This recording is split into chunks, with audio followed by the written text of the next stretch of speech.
Hey everybody, welcome to another episode of Star Trek Thursday. I'm Matt and I'm here along with John. now John. It has been a very long time since you and I have actually done an episode of Star Trek Thursday. It hasn't been a long time since people have heard it. I mean, arguably it might have. I believe the last one came out in May, so June, July, August, September, 4 months. That's a while. We've had other content come out, but still, for you and I, it's a while. But it was technically longer for you and I because we either recorded this before the new year or the other stuff. Not this. This is coming out. This is being recorded in September. But when you and I recorded the other stuff, it was either before the new year or after. Before you and I were talking about this, before all the kerfluffle, everything going on in the world right now. So we're going to be talking about the big goodbye, which every time I want to call it the long goodbye. Which I think was that Sin City? Was that a Sin City thing, or was that the Hard Goodbye?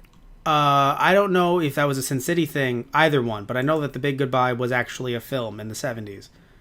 So Or I don't. the long goodbye was. Yes, that's why I haven't seen the film, but just pop culture, it's just been stuck in my head. So every time I think I've even called this a long goodbye with you multiple times. And but you don't get it wrong because you're a Star Trek fan, much bigger than I Not am. every, So if you have any not every, and no one can do everything, but everyone can do something. And if you have any fun facts, please throw them out right now about this episode because I will definitely have a lot to say about this one. So this, like I said, just for my part, noteworthy for being the first of many holodeck malfunction episodes across the many series across the franchise.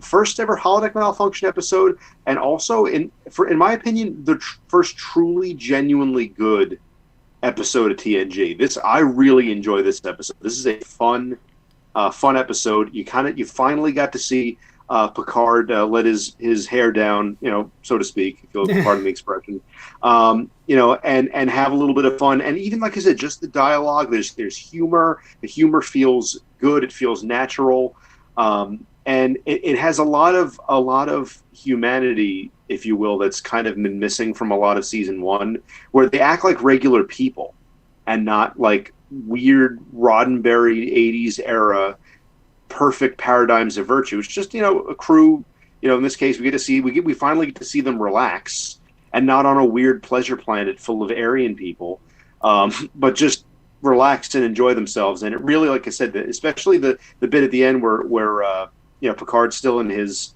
1940s Dixon Hill clothes, and then he gets in the captain's chair and says, "Mr. LaForge, step on it." Like I love it every time because it's like it's hard to imagine season one Picard doing that. Like, so it's a really fun episode. I think the actors had a great time wearing the period costumes.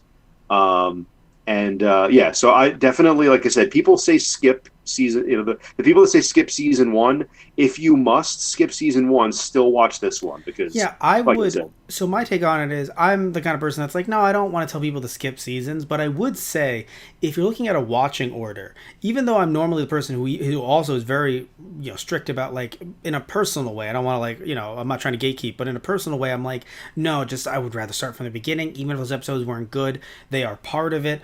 But this show, the way it's set up, yes, many shows are set up like this. Not every show has to have the next episode lead into the other one, make you go, I need this, and then be bingeable. But this show in particular, at least in season one, each episode feels so different, I would argue, or like in terms of like trying to keep everyone the continuity and trying to have you build off these characters, that honestly, watch this episode first because this shows you what, at least with season one, what good Star Trek The Next Generation can be.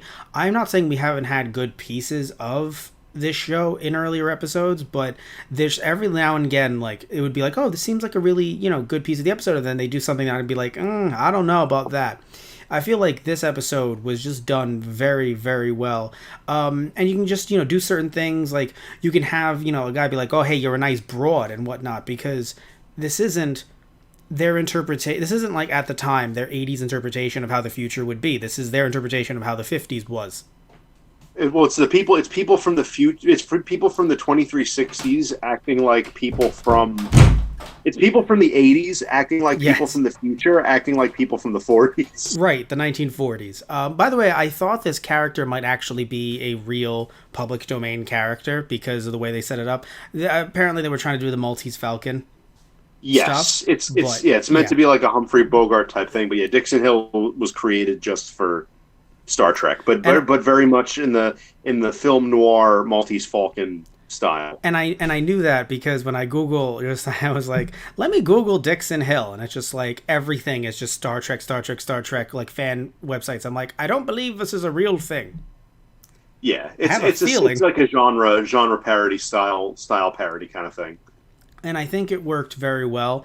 And it says here that apparently Wheaton was actually happy that they were able to do a period piece and just kind of something out of the, what they were doing for that first 12 episodes. And, well, he says 12 previous episodes, but this was episode 11. But either way, though, I agree, though, in that, not that I don't like Star Trek and have them being on, the Enterprise and have them going down planets. But like you had said, John, they really were able to, kind of let their hair down and just be real people and not like these, like not that everyone is Data, but it's just that sometimes it was just really hard to connect with these characters because, I mean, I would argue eventually they threw some backstory or, oh, this is why this person acts that way. But the reason why I mentioned earlier that we could probably start with this one is because if you start with the first episode, it's not like you understand anything about these characters. You know about the Earth at that time.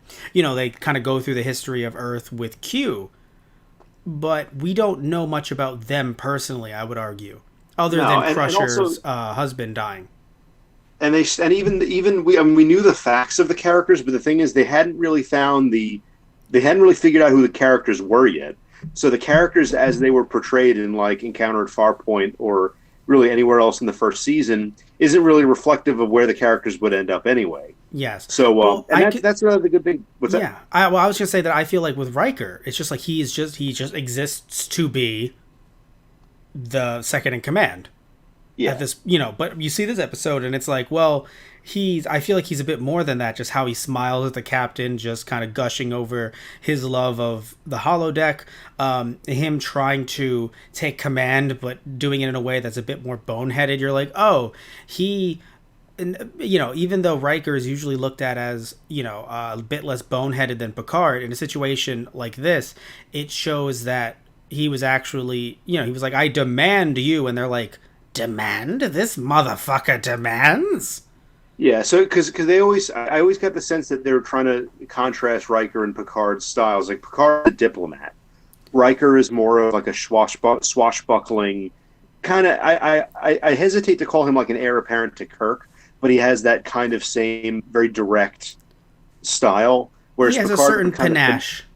right, he doesn't have Yeah. finesse. He's more like forcefulness than the finesse that Picard might have. But Right. also he doesn't have as the experience that Picard has either. Exactly.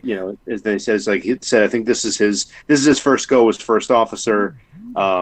He was, as I don't know, I know at that point he had a pretty decent career under his belt, but he doesn't have the wisdom and the age and wisdom of Picard. Also, I have to admit, I'm recently getting into. I got into it when I was younger, but I have some DVD box sets from Case Closed.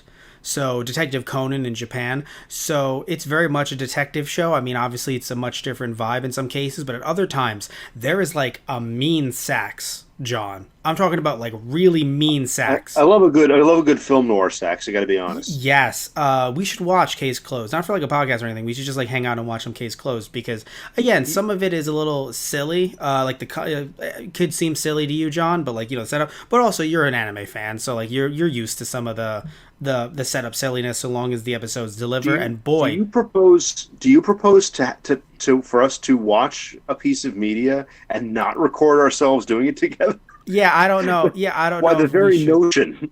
Yeah, I know, right? Just hold on a second. Two men, one in their late 20s, one in their late 30s, and they're not going to. Mid 30s, pal. You're like a mid 30s, you schmuck.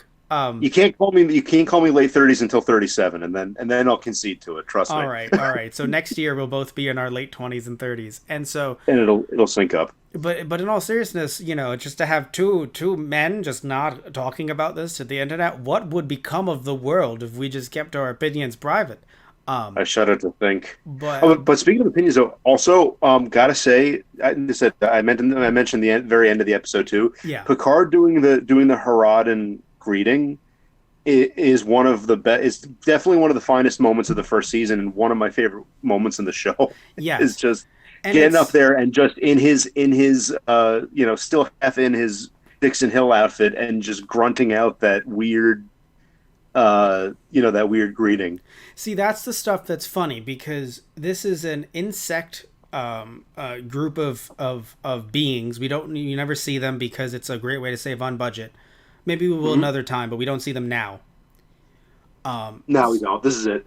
Yeah, oh, okay, that's funny. So it's an insect, form of being that have a specific language greeting, and their culture is different from us. Yes, but the funny part is just the pronunciation and all that stuff. But it's done in a way, I guess, because we don't see them. See the difference between some earlier episodes that we did. I think one of them was what was it, Code of Honor?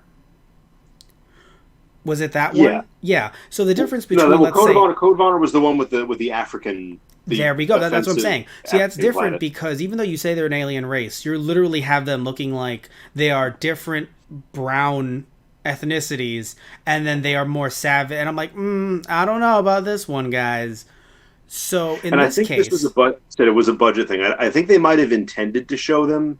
but I still, feel it worked out in their favor. You don't show how they look because I bet you they would make it non-budget and they would like have them be an actual race of human, and I'd be like, oh no, with like feelers, and I'd be like, oh no, this is funny because the accent or the words are like this language or something. So in not showing them and in making it so random and just kind of putting random syllables together in English, I think it was really funny and it worked out really well in their favor that it was just some random thing that we can all laugh at.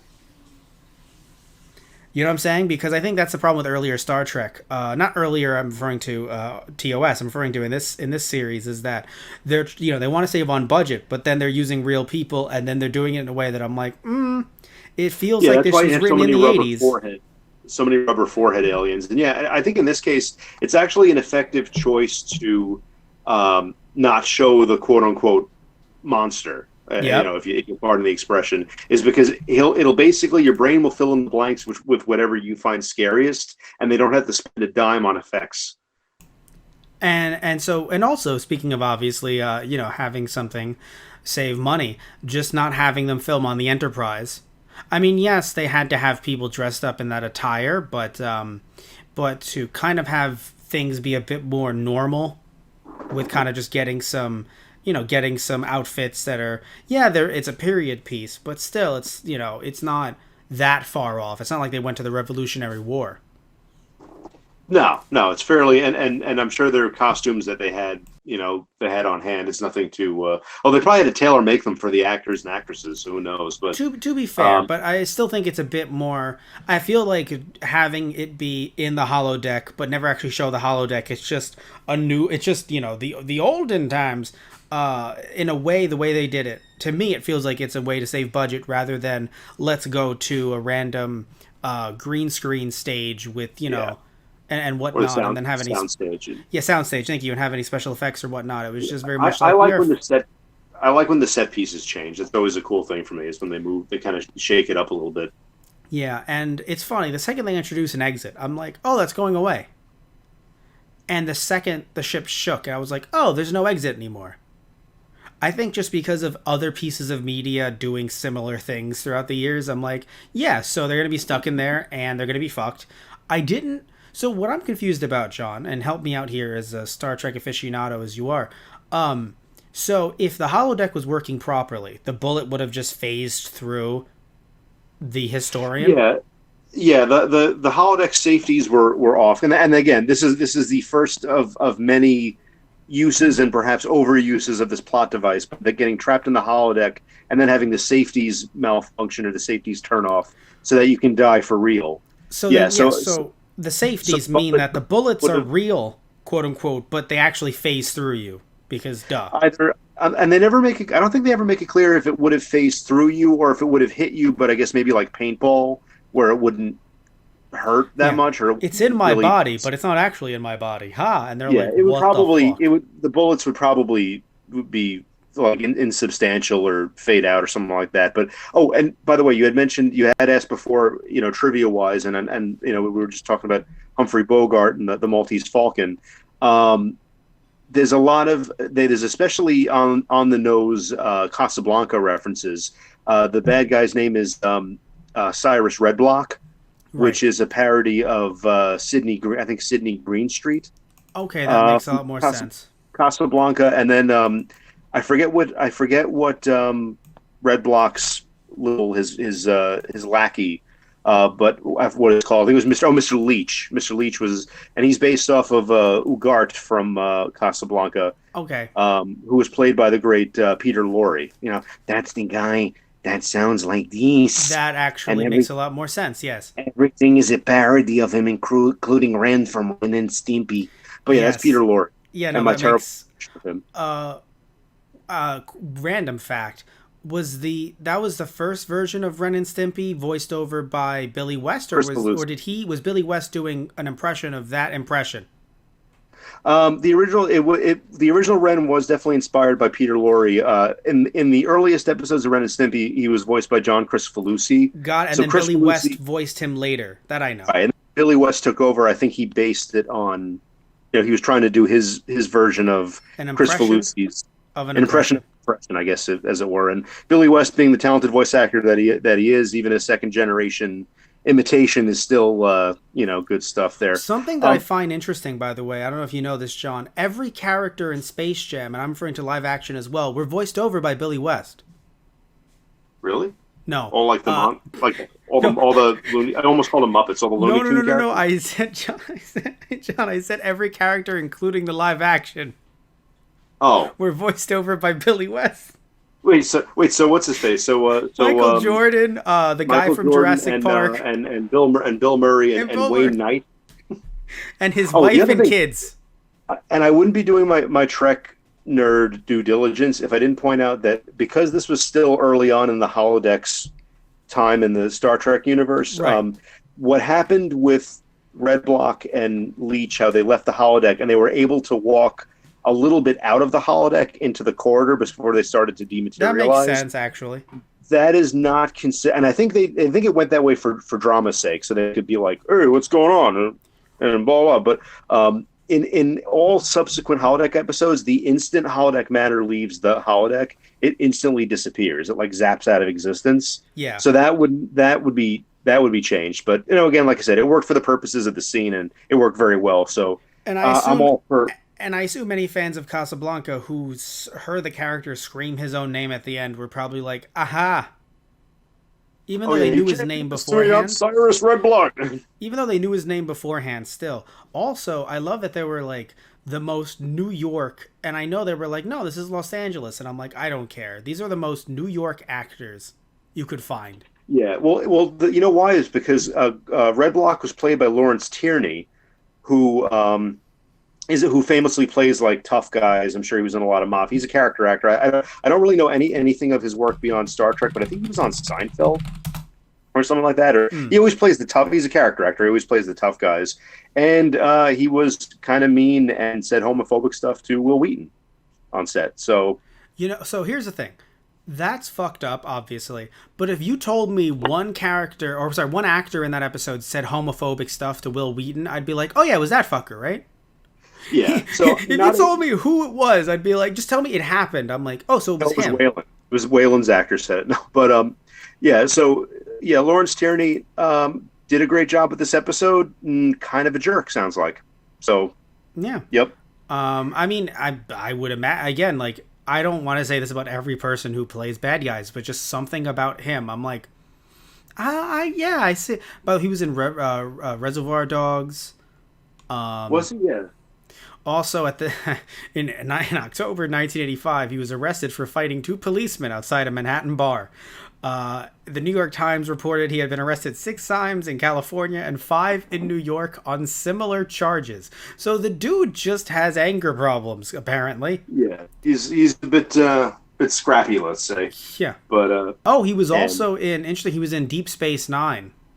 Yeah, he was the regent. I think it was in Business as Usual. I think he was a like some kind of ruler of some faction that Huh. basically, long story short, Quark got in over his head with some arms dealing stuff, As and he's this was wont a to guy. do. Yeah, and then this was a guy that he wanted Quark to help him basically, to sell him a weapon that would help him commit genocide, and Quark was like, Fuck. I'm a cheat and a scumbag and a lot of things, but I am not a mass murderer. That So then, reminds me when the Joker. That reminds me when the yeah, Joker got mad at Red Skull. it was one. Yeah, exactly. Like it was one of the like lovable friendly neighborhood dirtbag. We kind of finally see that he does have moral standards when it comes to certain things. But yeah, and honestly, he kind of played the same kind of character. It was like a kind of a tough guy sort of thing. He's definitely typecast, but I guess do Yeah. what you know. Yeah, right. He tried to steal a knife on set on Seinfeld. They don't say why. They were just like, yeah, he tried to put it under his coat and walk away with it from the craft services, Wow. and they were like, what the fuck? We're like, why? He was also on The Yeah. Simpsons randomly. By the way, was Quark was he a bartender? Yes, he was the Ferengi bartender on Deep Space Nine. Great. So I only because I when you mention Quark, I just hear where everybody knows your name, and I've never seen Cheers in my life. And they're all well. You don't know how right you are because there's actually a character who's in almost every episode of Deep Space Nine called Morn, Hmm, who's a regular at Corpse Bar, and that's a pretty clear reference to Norm from Cheers. But that's again, fine. that's about all I know from it. That and Sam and Diane. But what I want to say about the episode, it was. I'm sure people loved the way Wesley was just like picking up everything so quickly, and how he nearly killed everyone. In well, it's by the way, I like that he nearly killed everyone because that showed them that something was wrong. Because at that point, mafiosa dudes are like, "You're crazy." Even the cop is just like, "Come on, man, come on, Hill."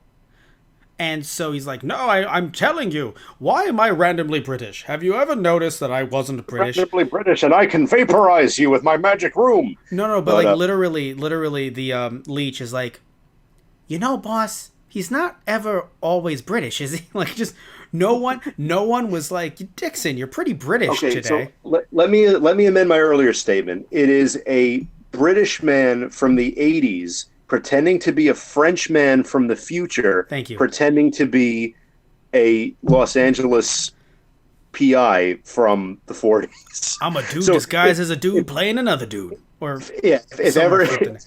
if ever there was a testament to Patrick Stewart's sheer power as an actor, then that's got to be it. But I also, wonder, I wonder if this is the episode that made him unpack his suitcase.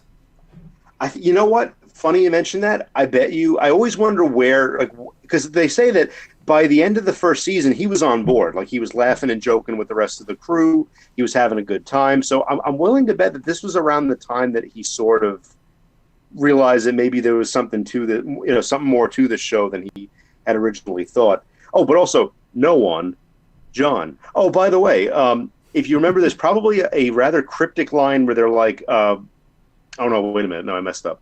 I was going to say because the filming order and the airing order for the first season was a little snarly in a few That happens. places, That happens with so many shows, and it gets really bad. and I thought that there was a mistake.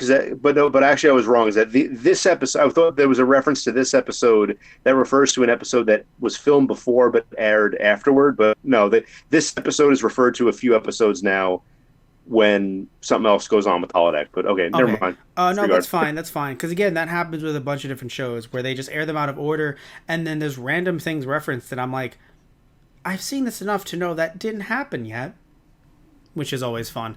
Um, but what I wanted to mention was, so yeah, I was saying before about Wesley. I'm sure everyone loved Wesley getting everything right, even though he didn't at first, but he picked up very quickly. I'm sure people love that. I at this point don't care because it's just like, you know what, they're showing that he still is a little rough around. Like, I think it would be worse if Wesley was competent. And some people are like, no, the problem is that he's incompetent. I'm like, yeah, because he's a kid. So it's good Well, that yeah, he. in this case, well, to their credit, with this case, he helped, but he didn't single handedly come up with the solution. That's why that handling of it was good, and that's what they would do for a lot of his other, like as time would go on, is that they'd make him part of the solution where he he's smart, kind of smarter than the average bear, but he still needs to work with the senior staff to make to fix the problem of the week. And I think there's also a pretty good moment when initially I think Riker was gonna not let him try to help, and then I think it was Troy reminded him that his mom was in there. So then Riker's like, "All right, kid, come on." Which is really fair, because at first I think Riker was like, "You wanted to be on the holodeck, and now all of a sudden you don't? Come on!" And it's like, yeah. So there was a little bit of a real. There was a little bit of realness, and they did humanize Wesley for the fact that he's a Superboy genius, blah blah blah. But right now he's just worried about his mom, which is a little more human than he's been allowed to be until this point. And I think something that's interesting too, that I genuinely thought they were in danger, because and I know some people might chuckle, but the thing is that, as I'm not trying to knock Star Wars here because I love Star Wars, but I think I've told you this story, John. So Tristan and I went to see Tristan, another contributor to the channel and podcast in general. He and I went to see Solo. And yes, to be fair, that is a prequel, but still, there was a bunch of scenes that are meant to be really, like heavy, Doc. And I'm sitting there and I'm like, yeah, but they're going to make it out okay. Again, a sequel, I know, but still, it's just, sometimes it's just really hard to have stakes when someone is on a cereal box. Yeah. But in this case, they're going to make, it. In this case, when I see Wesley's mom, Beverly, I'm like, I don't know if she's going to make it. And you know what? And no, it's not everybody makes it out of every season alive. So you would think they would, because of what happened with the TOS, but from what I've heard, that is not the case with TNG. And I think that while I don't want to spoil here who might pass away, if I remember what character, if I remember who does, though, it is kind of shitty, because it seemed like there could have been a lot more with those characters. But again, though, it does bring this sense of weight that you need in a show when you're watching it. It would be really frustrating if you watch 6 movies and everyone's okay, or 9 movies and everyone's fine. I mean, Game of Thrones, this ain't. But once in a while they did throw you a couple curveballs, especially, and I think in a lot of ways there have only been maybe a small handful of permanent character deaths of major characters on Star Trek. There's always a movie. There's always a movie to bring them back. Yeah, exactly. But most of the time it doesn't stick, and when it does, it's few and far between. But the fact that it is such a generally, the characters do tend to have a lot of plot armor, that way when it does happen, it really hits you doubly hard. Because it's the first season. So because you wouldn't expect that. You don't really expect characters to die a lot, and it's not like Game of Thrones or Lost or The Walking Dead or something like that. Like it's not known for killing characters off wholesale.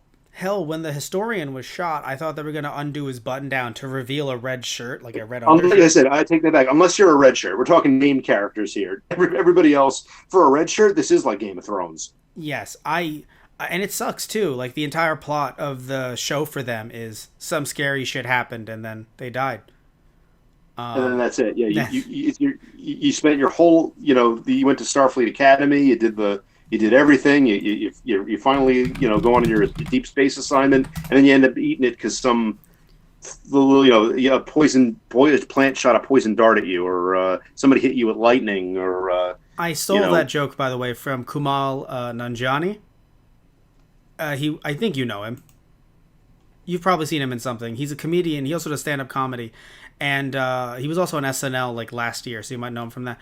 But either way, though, he's really funny, and he was making a joke about the fact that he was like, his wife asked him when it was him and his wife, and they were watching The Thing, and she was like, "What would you do if you're one of the last 2 people?" And he's like, "No, I'm not going to answer that. I would never be in that situation. I'm the guy that dies 20 minutes into the movie to let everybody else know that something's wrong." Yeah, exactly.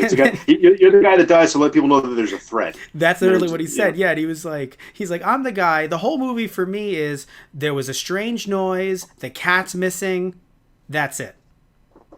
And so I was like, "That's so." But either way, though, yeah, that's all the show is for the red shirts. Like, they went to the academy and then they died. But what I want to say though is I thought that the historian was going to die, which I was only chuckling at because I'm like, what will they do with a historian who pales in comparison to Data? I hate that too. I love Data, and Spinner is so funny, but I'm sitting here and I'm like, why was this historian needed if we have Data? He was there just to get shot. That's his only purpose. Well, the thing is too, and probably with that, Data has the knowledge of those historical events, but I don't think he would be able to offer the same human perspective. Like I said, the kind of emotional human perspective. Even though historians are supposed to be objective, I think it's one of those human element type things that a lot of early Star Trek loves to kind of rub in your face. I know, it's just that at first all three of them looked lost, other than the historian being like, don't get hit by that car, don't get hit by that car. Other than that, they all seemed lost. And then Data is the one reciting facts while the historian knows them, but they give Data more lines to be like, by the way, this happened like this, and this streak will go on like this until it's, And then, but that also comes with a lot of things. Like, I feel like Data makes a lot of people's jobs unnecessary. That's fair. That's fair. So, but again, like I said, he may have the knowledge and the ability, but like I said, there's that quote unquote human element, TM, that eludes even him. But I know. It seems like they just wrote in the historian though, just to be the centerpiece of like he gets shot and then everything gets tense. Whoa, this guy got shot. Then any of them could get shot. Like I feel like because you couldn't not have him there and then have this happen to Data or Beverly. Yeah, because at least, well, that probably, and like you had said before, if it had been Beverly or Data or Picard who got wounded, there would be even less suspense because they're not going to kill them off in a holodeck malfunction episode. Whereas if you have a guy who we've never seen before and probably will never see again, it's totally within the realm of possibility that he'll die. I want to see him more often because I want them to go to the 20th century in a sense. I'm shocked that they didn't introduce time travel so early.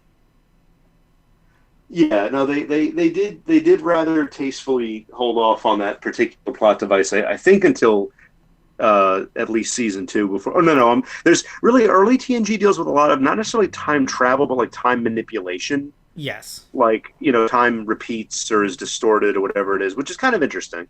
Mama. That they don't do the Bill and Ted thing until later on. Be excellent to each other. Of course, my dear Riker. Of course, but yeah, but they still managed to like this, and then there's like a Sherlock. There's this, and then there's a Sherlock Holmes.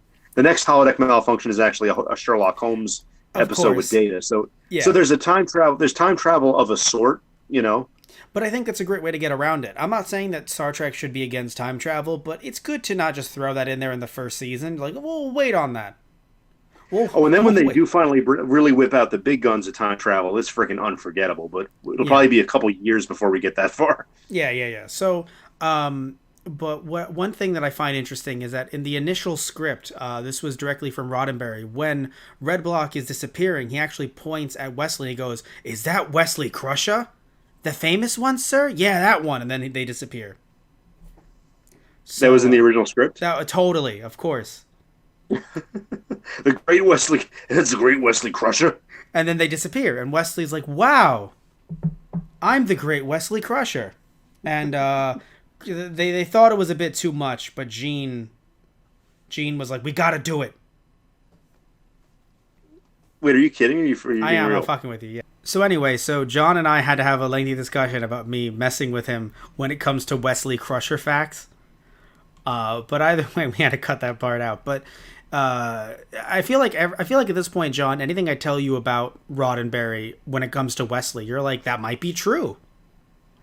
Yeah, for all I know, honestly, like I said, because that sounds like the kind of thing. How much he pushed him early on. It's like we just genuinely don't know. So at this point, was Roddenberry kind of like, did he step away from the show? Because this episode's really good. It's like, wow, Gene, how far away? You could tell how far away Gene was from the project by how good. No, but by this point, I believe the following episode, Datalore, was the last episode where he was involved day to day. I think after that was around that. For basically from this point on, he had less and less direct involvement with the show, because I think at this point his health was not super great. Yeah, no, that's sad. But Because he passed away. He passed away in '91. This was '80, like beginning of '88. yeah. So this was in his last couple, last couple Wait, years. you there. said he passed away in 81 and this was in 88? No, ooh, You meant who's 91. phone? No, 80. 91 he died, and then '88 was this episode. Okay. For a second there, I was like, John, there's a lot of Then Gene who is Roddenberry. communicator? No, John, there's a lot of Gene Roddenberry stories. Him haunting the set to write more scripts was not one of them. This became a Gene Roddenberry creepypasta where it's like, all right, so sometimes we can still feel Gene in the room. And he's like, make all the female characters naked. It's like, no thanks, Gene, we're good. Yeah, do it. Ooh. Make a planet of swingers where Wesley gets put on trial for stepping on the flowers. Ooh. So here's what I want. I want Jonathan Frakes hosting a new show, and I want it to be on CBS All Access, and I want it to be called Gene Roddenberry Fact or Fiction. We fooled you. Just different Did Gene stories. Roddenberry really go on a long tirade about Ferengi sex positions? That's true. That happened to a man in Florida. A Florida man. Have you ever ridden a bicycle? I want Gene Roddenberry Fact or Fiction to be a real thing, because I feel like you're gonna confuse some people. They're like, no, that didn't happen. Fact really is stranger than fiction with people like that, and with a lot of like that. What was the other? I don't know. I should probably, like I said, there were a couple episodes early on. Like I said, even though this was like the end of his direct involvement, he still had kind of like not really a say, but he would voice his opinion about how certain episodes should be handled, and sometimes he won out and sometimes he didn't. Yes. But yeah, there was a couple examples that we probably will just cover those when we get to those episodes. But he still had some limited input, but yeah, he wasn't really day-to-day hands-on basically from these next two episodes on. Do you have this season on DVD or Blu-ray? I don't have season 1 on DVD.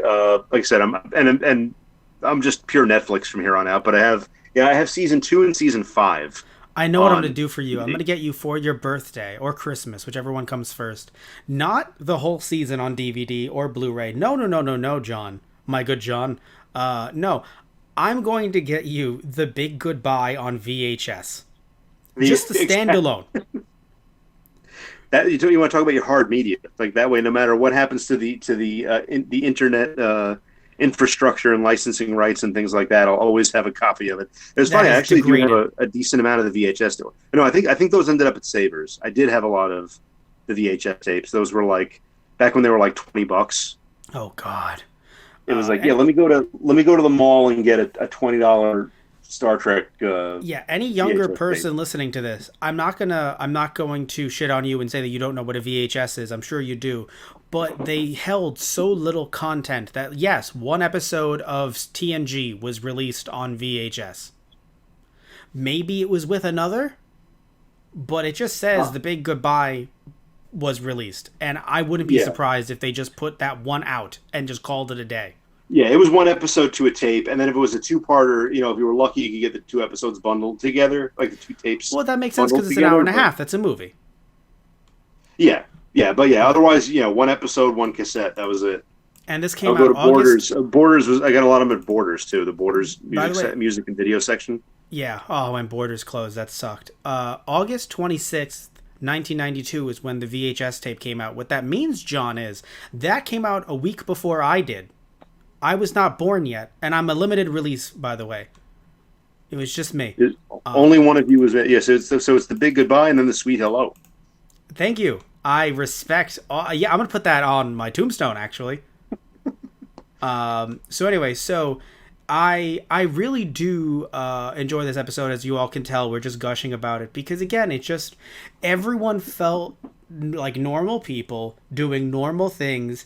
I will admit, though, when you have a malfunction like this, you should just deactivate the machine unless it's necessary. Well, that's why somebody had said, like, how many holodeck malfunctions are you going to have before the damn thing is discontinued? Or, right. There's like a safety recall on holodecks because, like I said, for how often it malfunctions and almost kills people, like, it probably would have been recalled after this episode. Like, don't get me wrong. If this was the world in 2020, there'd be a malfunctioning holodeck in every home. And Exactly. you'd hear, be like, oh, this person got their head chopped off in the holodeck, and people would be like, I'll take the risk. It's on Yet sale. another holodeck accident. It's like, yeah, so it's my freedom, it's my choice. Yeah, exactly. If It's I on want to get sale. my head lopped off by a samurai But in well, no. Hey, hold on. Some people would actually be like, no, actually, can we just put that in the? You ripped out the safety mechanism.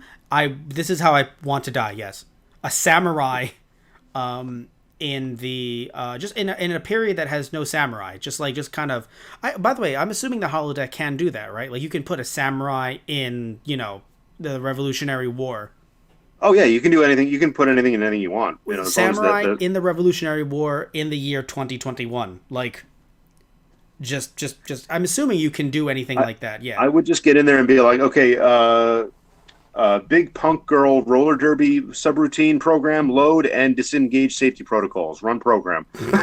I love the phrase disengage. Just disengage safe. Are you sure?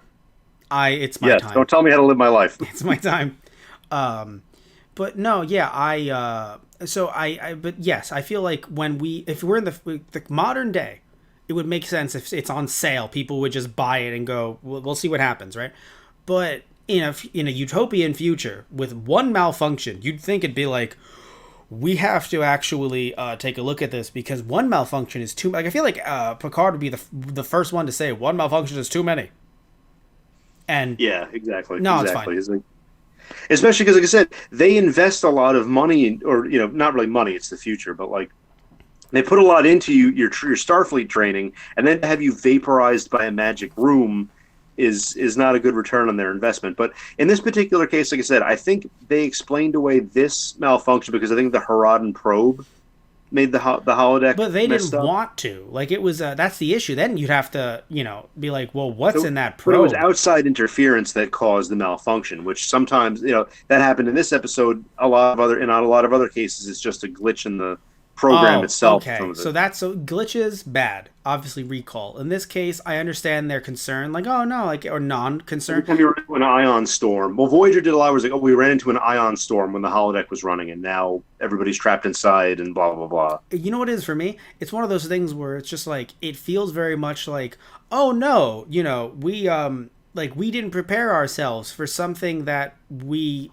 are always in the middle of. It's not like they have. I mean, maybe they do have more calmer days. We're just watching the times when things, hit the fan. Normally, they're actually like, yeah, we can go on the holodeck anytime we want. Like, out of 100 times, 99, or even no, out of 1,000,000 times, 999 are all fine. Just this one time. If that's the case, We're only all right. seeing the bed. We're only because Yeah. instances of them uneventfully running whatever programs. Why they would like, we watch that? Yeah, that makes it into like the cold open at best, but that wouldn't Yeah. be just like all the completely routine days on the ship probably wouldn't make for very stimulating. Although hell, I would. There is a slice of life of episode in season 4, but like memorable things still happen. I wouldn't mind just watching a plain old day in the life type shit. Although with not to cross promote, but the Lower Decks cartoon kind of gives you probably a good taste of that, where it's just. It's not an uneventful day, but it's like just it's nothing really like galactically important is happening. It's just sort of the day-to-day tribulations of the ship. But yeah, so we don't see all the times that it worked. We only saw the handfuls that it didn't. Yeah, I'm listening to you. I'm just trying to check if someone has made a Gene Roddenberry fact or fiction show. I'm considering just dressing you up since you have the beard and everything. The very Riker beard, the very Jonathan Frakes. Well, this is Riker in the bad future beard. I would have to have a Riker beard. I'd have to get it trimmed. Yeah, well, you have clippers. You can get it trimmed. And I do have that undeniable Jonathan Frakes energy there. You definitely do. I'm just sorry. I really want to make that a thing, but I'm not, even though I mentioned earlier in the episode, I recently seen Case Closed, I'm not a huge fan. I'm a fan of noir, but I don't really consume it as much. But I think just this being noir also very much, helped it as well in my mind. So overall, as we're wrapping this one up, I would definitely suggest somewhat, it's very much like some people say, oh, start Doctor Who on something like Blink or other types of episodes that are very intense, to say, hey, listen, not every episode is like this, but when it gets like this, you see that it's good. Because like sometimes, for some people, they're like, no, yeah, show them Blink and then they'll jump into series 1 of Doctor Who. Others are like, no, I have to show them the camp first, because then if you show them Blink and then show them camp with the rubber suit monster mannequins, remember that from the first series of Doctor Who? Oh yeah. Some people are like, I don't like that, and then they get turned off. So I don't know what the best is. Obviously, it's best per person, but if someone was like, I want to watch TNG, I would put this one on first, not 11th. Chronologically, probably the first, like, really truly good, not just like watchable or like okay, but like, yeah, this is worth actively seeking out. Oh, the episode actually won an Emmy Award for outstanding costumes for a series. Yep, and well deserved. They were very cool costumes. And it's the only Star Trek episode to win the Peabody Award. Oh, really? Yeah, I don't know for what, but it was. I know a few episodes got the Hugo, which is, I think, is specifically a science fiction award. But yeah, no, it was really great all around. Really great all around, and surprising jump in quality for season 1. Oh, and it was also nominated for 2 Emmy Awards in the Outstanding Cinematography for a Series and Outstanding Costumes. Of course, it won costumes. Just honored with a Peabody Award in '87. Just given one. I thought there was like a specific subcategory. No, it's just here Peabody. Then it says here, the Peabody Board said, quote from them, rather than give it to the usual realities of the first run and produce a low-budget but profitable program, the producers chose instead to opt for the highest quality in writing, decor, acting, and indeed all facets of the production. In doing so, they have set a new standard of quality for the first-run syndication, and this is exemplified in the episode The Big Goodbye. Now, I'm not saying this isn't a good episode, because it is, but wow, in '87 there must have been some really shitty first run syndication programs. Well, honestly though, like I said, we still, and it's a testament to Star Trek that the common thing is like, oh, if they take 3 seasons to get good, when there are shows that don't even get 3 seasons, period. Yes. Yes. I think honestly, and even like bad Star Trek is still better than a lot of other science fiction of that time. Well, no, that's the thing. It's not, but that's the thing. Remember, the quote is not talking about Star Trek necessarily, like comparing other series, nor is it talking about other science fiction. It's just saying first run syndication. So any show that was made to be syndicated at the time, apparently they all must have not been that, according to the Peabody Board, must have been like, I don't know, man. But this one episode, they were like, this has to win. Yeah, because what it is, and it is, and I know you say it does sound like they're heaping praise on it, like it was the second coming. But keep in mind, there really wasn't a whole lot other than Star Trek. I'm trying to think of other science fiction. But again, it's not science fiction. It's just in general fiction at the time. Just in general, just anything. Yeah. Oh wow! So all syndicated shows, not just in '87 that they're referring to that year. Huh? Yeah, no, Peabody. It's not for. I don't believe that was Peabody just for science fiction. If it was, then I understand.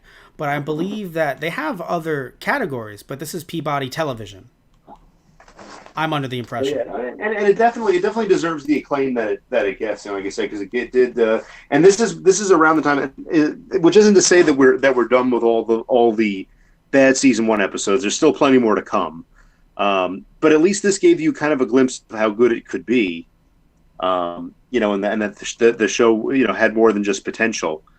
As far as the 3-dimensionality and humanity of the characters. Yes, and also what I think of as well is I think we're just so spoiled with TV nowadays that just with not only with the sheer amount of choices, but just also the sheer amount of quality in television. Like there was a time when you were looked at as, oh, you're doing television? I'm sorry to hear that. And now it's, oh, you're on TV. That's amazing. Like there was this weird shift over the last 30 years. I mean, this came out in '88. There's this weird shift over the last 30 years of how now television is for some people looked at as better than film. And in a way as prestigious, if not more prestigious, where at the time, if you're in film, you're in film. You're not just some silver screen person. Yeah, it's a different kind of a different animal. And Yeah. now, and with streaming kind of all but replacing television. It's kind of a game changer because I'm noticing that a lot of streaming series is each episode it's TV, but it has the scope of film. It has the scope of cinema, and I'm actually Right. thinking specifically of Star Trek Discovery, where every episode feels like a movie. Like it's a series, a quote unquote television, even though it's streaming, but like it's a series, but it feels like a movie. Every episode feels like a mini movie. Once we get to Discovery, we can start talking more about it, or we can just do a season all on, just an episode all on season 1 of Discovery if you like. But I believe it's a prequel. Yes, it is a prequel. It takes place roughly I think 10 years before TOS. Ah, okay. So it's in the same general time frame as TOS, and there's even a little bit of interesting overlap. Right, I remember who cameos in there. Yeah, and Yeah. actually, if it's the person you're thinking of, it's actually not only is there a cameo, but better part of a season with it, And he's that's really why good. when you. Oh yeah, no, it's magnificent, and also we probably could do an episode to a season because it has the format of each season is a single story arc. Yes, which again, I love that about I like that Star Trek, even just concept. I love that it's there because while I have no problem watching Star Trek like this with TNG, but it's okay to not have every don't get me wrong, I would like another Star Trek show that did standalone episodes, sure, it's nice when Star Trek does that, but after having so many years of standalone episodes, I actually think that sounds refreshing. So I would love to one day podcast. Oh no, now we are going to podcast more. I would one day love to podcast a season of Discovery with you, John. Just name the time and date, and I will literally just sit down for 12 hours? Are they 1 hour a pop? Yeah, it's about the length of any other Trek episode, so it's 45 minutes. All right, yeah, I'll sit down for 12 hours. I think, although Netflix is a different animal, so or stream in this case CBS is a different animal, but yeah, I think it's right, it's on All roughly Access. roughly the same, the same length as an episode of TNG would be. Now I remember why I haven't seen it. It's on All Access. Oh, have my people call your people. Don't worry. Oh yeah, I remember. Yeah, you were like Star Trek All Access, and you were like you were trying. You were like, I want to see Discovery, but I'm gonna hold, and then you hear Picard, and you're like, yeah, it's I'm thinking about it, but you haven't quite sold me, and it's Picard is going to be on. Picard show is going to be on CBS All Access. Guess you're getting my $6 a month after all. What was the last line? What was the final thing Picard said in the episode? Oh, Mr. Forge, step on it. Yeah, that was you. All right. So, anything else you want to say about this episode before we wrap this one up? No, I think that just about does it. Again, great, strong episode. Going to start to notice a little bit of an uptick in quality as season 1. Goes into its latter half. As like I said, I'm not going to even sit here and tell you that season 1 was completely bad. There were definitely some good moments in it, and this is definitely one. Yeah, I would say so. I mean, again, I liked it. The set pieces were great. I think everyone they were just good people. I want to see this crew for the entire show. And I love Spinner. I mean, he's just so funny as Data. And I think Carlos. earlier... Oh, you mean Carlos from South America? Oh, I'm sorry. Yes, of course. Right. Well, they didn't say his name was Carlos, did they? They would have, because he does appear. He does appear as the character. The Dixon Hill scenario shows up in at least a couple more episodes. Oh, okay, cool. And he does. I don't remember if he mentions that I think he said he's from South America in this episode. I don't know if he said. No, they did. No, they did. They did. That's why I was like, I knew he was from South America. But when you said Ricardo, I was like, what? Also, I love how the Carlos nickname might have been from the next Dixon Hill episode. And I love how they say that he has a tan when it's the exact opposite. And then later on, they're like, yeah, he's a ghost. And I'm like, thank you.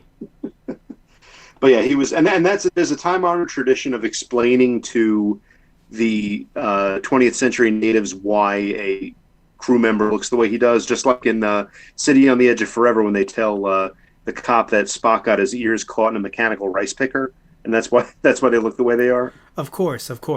Obviously, why else would I just wonder how it's going to be when they take just anyone else on the ship. Just anyone else on the ship into this Dixon world. Just his forehead. Yeah. He runs into walls a lot. He once got his head caught in a waffle iron. His mother was a horseshoe crab. I just feel like he'd be like, well, thank you. What? But yeah, so unsurprisingly, Worf does not explore the world of Dixon Hill. Yeah, I wonder why. I'm surprised he was even in this episode, just with how little he appeared. I'm like, that must be a lot of makeup just to apply for like 5 seconds. I'm sure his actor was happy. It's literally like I think like 4 or 5 hours of makeup, and that's why I think that's why with Trek they were infamous for everybody gets at least one line because they wouldn't want you to get fully made up just to stand there. Oh, so I wonder if they filmed this in block with other episodes that day, maybe. Oh, possibly, but no, I think each episode was largely filmed on its own. I don't. That sounds awful because imagine 4 to 5 hours of makeup for him to be like, so, channels are open. No, well, okay, no, he was in I thought in my mind he was only in that part when they actually had the meeting where Picard was like, and I had an erection. Like that meeting.